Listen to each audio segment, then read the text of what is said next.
Welcome back to our Washington, D.C. studio for another special interview. This week we're joined by Ambassador William Miller. He's a senior fellow at the Woodrow Wilson International Center of Scholars. Ambassador during the Clinton administration to Ukraine, had initially a posting in Iran in the early 1960s. Welcome. Very nice to be here. Glad you could join us. Ambassador, there's been a great focus both in the Republican primaries in the recent weeks and months, and of course in the U.S. media, over the issue of the U.S.-Iranian relationship, which, you know, while people may have anticipated that it would go in a different direction once George W. Bush was no longer president, still is inflamed with a high degree of tension, threats, intensifying sanctions, the possibility of war. What's your read on this? Is this part of politics in the election year, or is it bigger than that? Well, certainly our election politics complicate matters, to say the least. Our politicians speak in a very high rhetoric that sometimes strays from the realities of the time.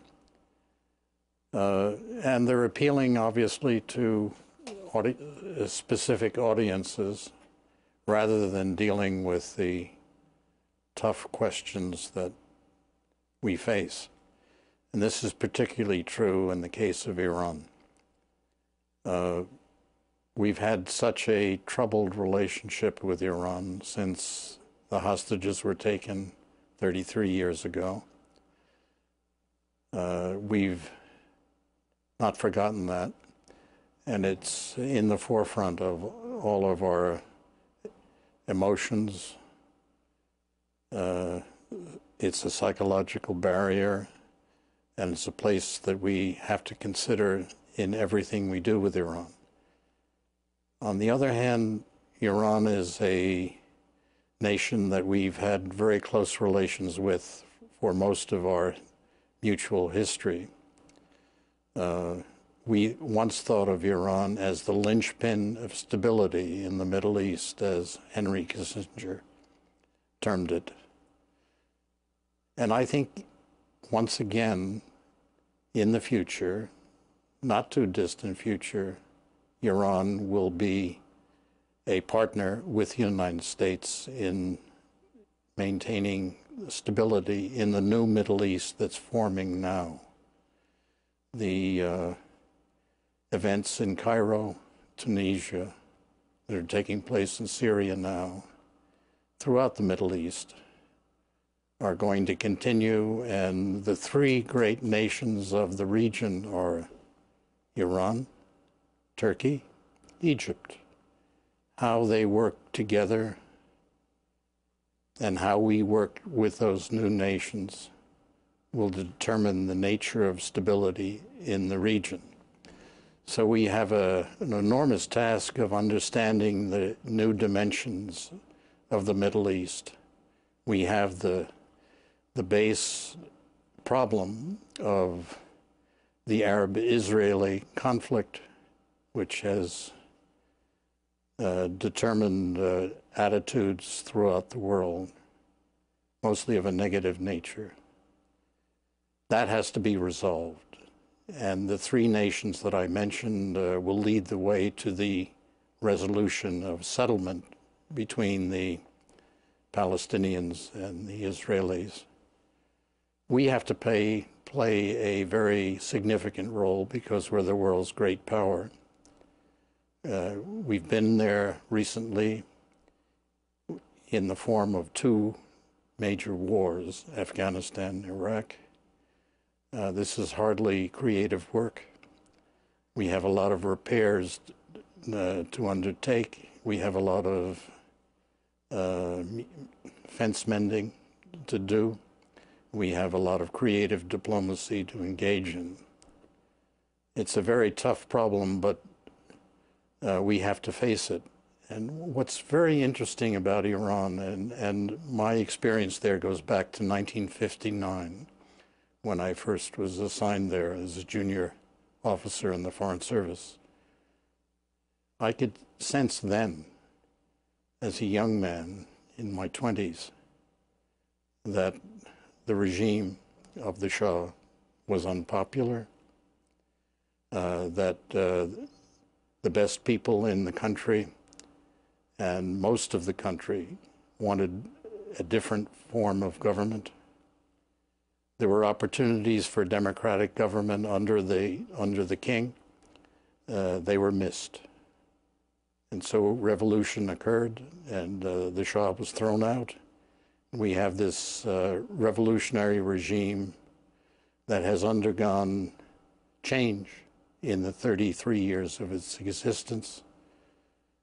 And I'm sure it will change even more over the coming decades. But we have to remember, as a revolutionary society ourselves, that it took us up until the end of the Civil War to settle the nature of our revolution. Well, that's an important point, and certainly if you look back to the first 33 years of American history after the victory in 1783, the victory of the American revolutionaries, ample changes took place, and the process of democratization was quite slow in coming, especially for large constituent parts of the population. But I want to go back to the way you framed the question in the beginning. Like, for the Americans, a frame of reference is the hostage takeover in 1979. That was a big part of what happened to the Carter administration, the advent of the Reagan administration, and the general national psyche in relationship to Iran.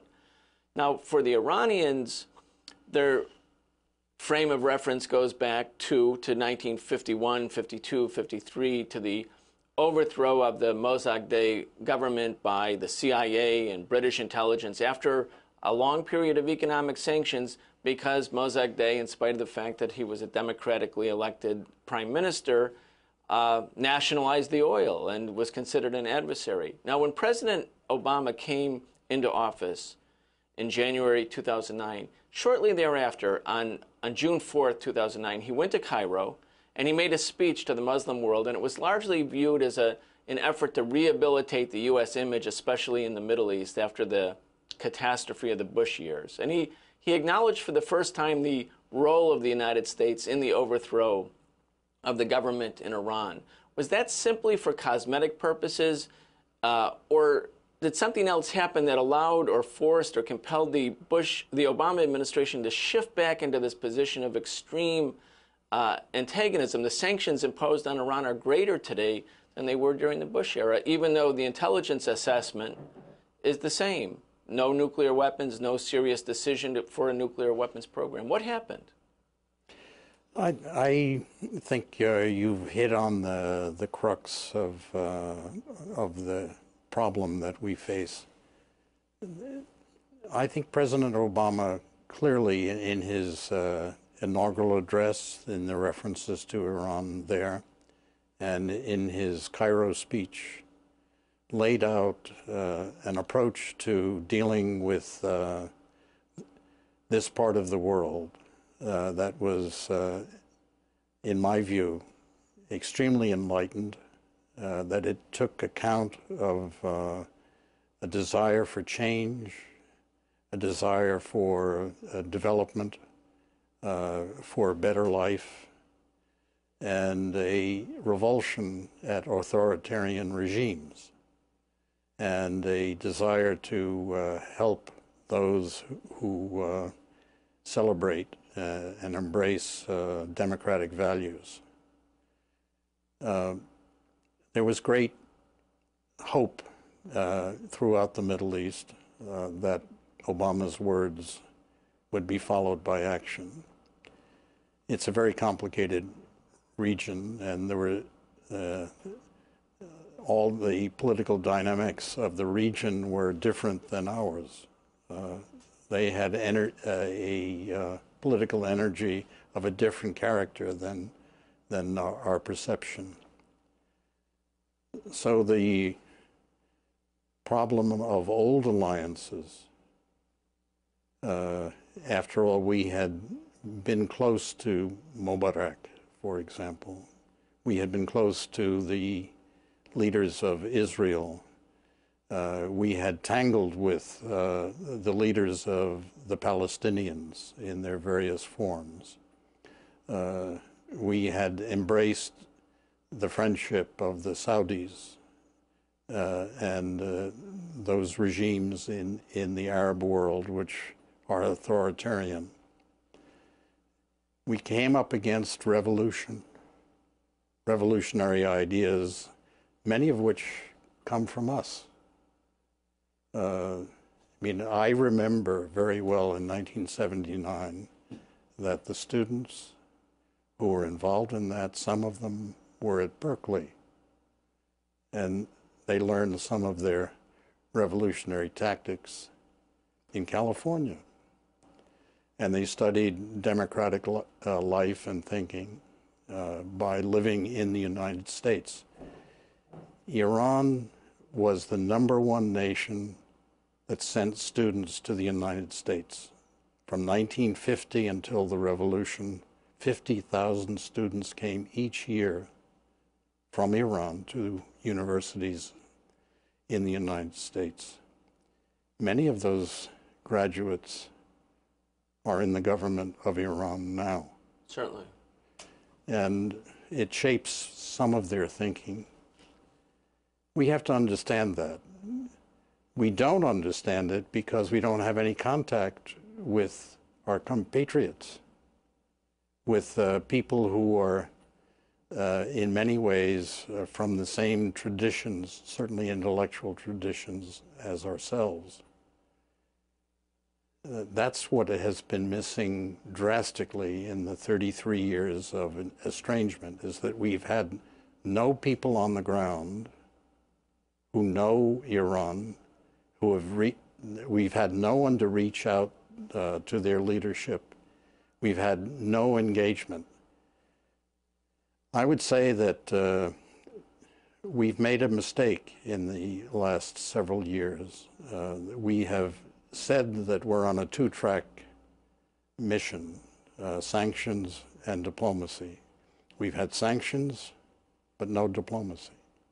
Let me ask you about that, because and I think you're quite right, that in spite of the hopefulness that may have existed when Obama came into office, and signaled very explicitly a change in direction, at least in the atmospherics, which are not unimportant in the Middle East. But we had Benjamin Netanyahu, the Prime Minister of Israel, here recently. Both President Obama, Netanyahu, and Republicans spoke at the AIPAC conference. While there was clearly distinctive messages and differences between Netanyahu and Obama, both seem to share certain foundational premises. One is that there should be very severe economic sanctions against Iran. Both seem to indicate that this is an existential threat to its neighbors, to Israel, to the United States. Both have adopted the language that the U.S. and Israel would prefer war even if Iran achieves a capability for a nuclear weapon, not a weapon itself, but simply the capability, in other words, the industrial and scientific infrastructure. And the Republican Party nominees are competing with each other for who can sound like a greater warmonger against Iran, and condemning Obama for not starting a war with Iran. In other words, it's between a military option and a more severe military option, or economic sanctions coupled with a military option. And instead of diplomacy, engagement, mutual respect, it seems to have gone back into a camp of where even the most liberal position still sounds like a war position, or a near war position. How can that change if it's such an imperative necessity for it to change? You identified Egypt, Turkey, Iran as the three major countries in the Middle East, obviously a region that has great geostrategic importance for the United States. I mean, how does that change?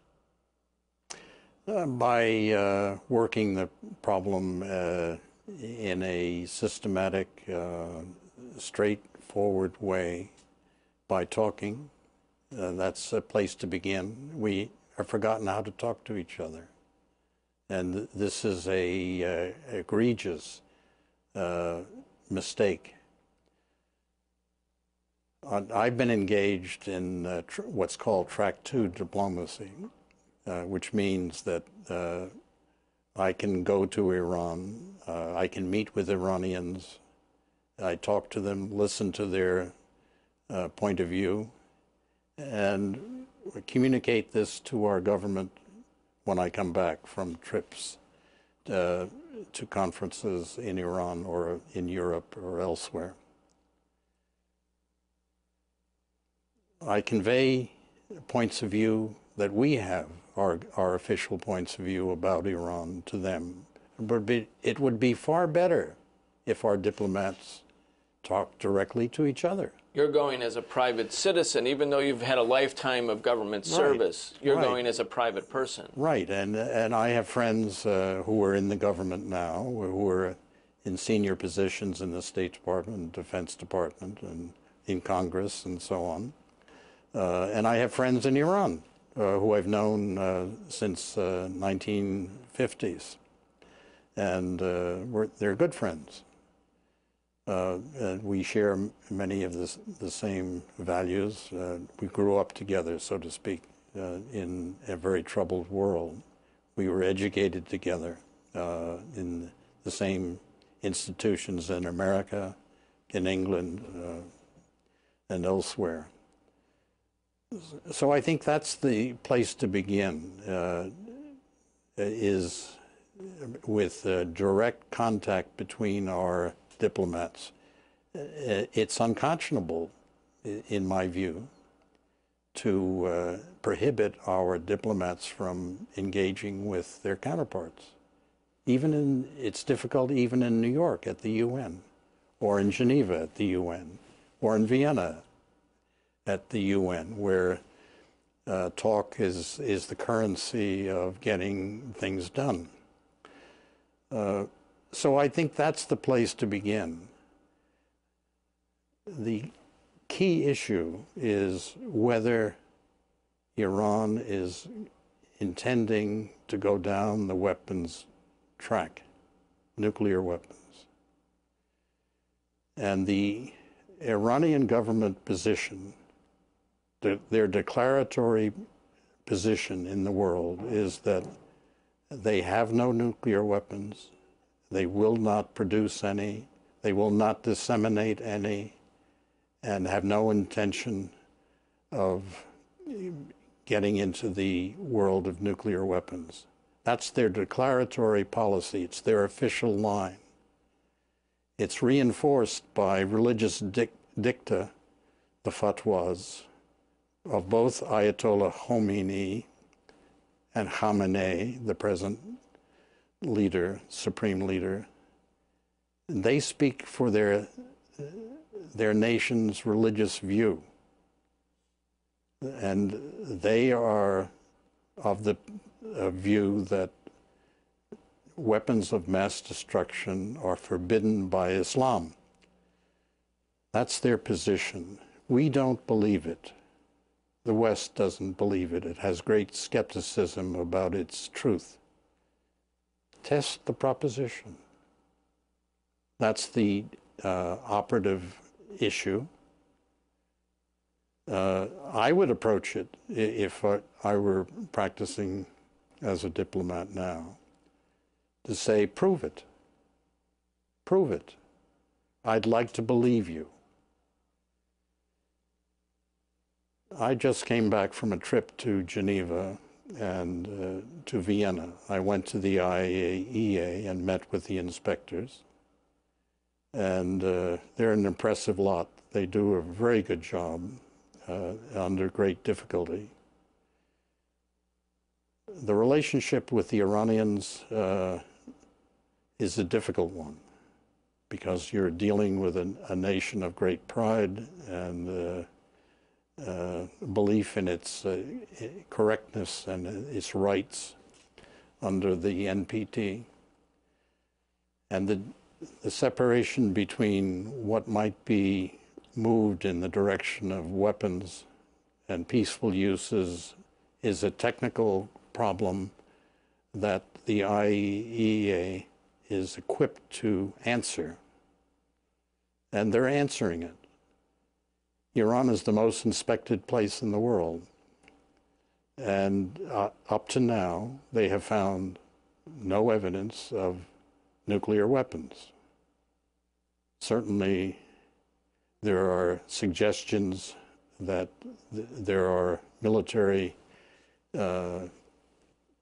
aspects to their program which could, if a decision were made to have nuclear weapons, have application. But that's not the case now.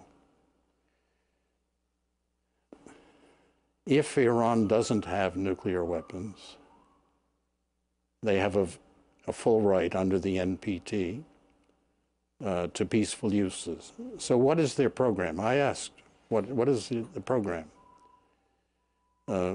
They intend to have 20 nuclear reactors within 20 years. And ironically, this is a program that was suggested by Eisenhower in the period of Atoms for Peace. David Lilienthal came to Iran and helped them work out a program of nuclear energy along with high dams and gas and oil-fired energy generation. There's a great deal of construction in the 60s of such nuclear facilities with the support of the United States in Iran during the time of the Shah. That's right, but there was only one reactor that was begun, and this is the Bushehr reactor, which went from the Americans to the French, the Germans, and now the Russians have finished this. But their intentions, as declared, are to have a substantial part of their energy generation come from nuclear power, on the premise that the value of oil and gas is much greater for export or for making into products that derive from carbon. That's an entirely credible rationale for the development of a civilian nuclear energy program. And it's a rationale that we contributed to. Further, a large part of their brain power, the physicists and nuclear engineers who were involved in this work, were trained in the United States. They're American-trained physicists. And like our physicists, they know the great dilemma of power that the atom has, that you can destroy or it can create. And up to now, it's very clear that most of them, if not all, are of the view that it makes no sense to have nuclear weapons. They can't be used. If they are used, it's catastrophic for everyone concerned. Let me just ask you, because even though we had 30 minutes, the time is running very quickly, and we only have a few minutes left. I want to ask you this: if given the facts that Iran is the most inspected country in the world, that they have a right, according to the NPT, to have civilian nuclear energy program, that they're, according to their declaratory position is that they don't have nuclear weapons, and that it's in contravention even to their fundamental religious beliefs, to Islam. Given all of that, and the intelligence estimate by the CIA that Iran has no nuclear weapon, and we know Israel has many nuclear weapons and isn't part of the NPT and doesn't subscribe to IAEA monitoring regime, and that the United States and other countries that are pivotal to the region do have nuclear weapons, it might occur to the Iranians that the issue really isn't about their nuclear program so much, but using the nuclear program as a pretext by Western powers, or Israel in combination with Western powers, not to stop a nuclear program that doesn't exist, but really to use it as a way to impose economic sanctions, destabilize the country, carry out regime change similar to what happened in 1951, 52, 53. and that as such, they see this not as an honest effort about nuclear weapons, and that in fact there's nothing they can do to satisfy those whose real agenda is something other than stopping a nuclear program, and that agenda is to actually overthrow the government. That would account for a great deal of skepticism about allowing inspectors in, or not inspectors, but others who use the weapons issue as a pretext. I mean, similarly, we saw that in Iraq. Iraq was heavily inspected, had thousands of inspections. The inspectors knew Iraq had no nuclear weapon. But the imagery of nuclear weapons were used as a fear tactic by the Bush administration to justify more aggression against Iraq. Is it possible that that's really what's driving U.S. policy, not simply the nuclear issue? Oh, I don't think so. No, I think Obama's words are what he believes. He is constrained by people who have other beliefs. And, meaning the beliefs that I'm talking about. Yes, and there's no doubt that we have people who are of that view. And certainly in Iran, there are people of that view that see the world as haves and have-nots, as the great powers imposing their will on the small powers, that it's unjust. And certainly you can have a considerable discussion and debate about the justice of, for example, sanctions. I mean, the Security Council, being the great powers, has imposed sanctions, and we have, as a great power, imposed our own set. This is a form of warfare. Obviously, it does harm to the object, and it's seen by Iran as unjust. That they haven't done anything that deserves this kind of reaction. So, how to settle this hash? I would say you have to begin by direct contact. The leadership of our country has to engage with this problem, particularly since it is so grave that it could end in war. You know, this is the worst form of result. It's a failure of reason. It's a failure of diplomacy if you go to war. It's a means that is primitive and destructive, and in the end only creates revenge. People don't forget if their cities are destroyed or if their people are killed. They never forget that. In 15 seconds, because that's all we have left, do you think a second Obama administration would represent a change if President Obama is reelected? 15 seconds. I think Obama is a great president, and he has the capacity to lead in a constructive, positive way, and I hope he will. Okay, we're going to have to leave it there. We're joined this week by Ambassador William Miller. He's a senior fellow at the Woodrow Wilson International Center for Scholars. Thank you very much, Ambassador. Great to have you. I should add that I had the Iran project, Search for Common Ground. Search for Common Ground. Okay, thank you very much. We'll see you next time.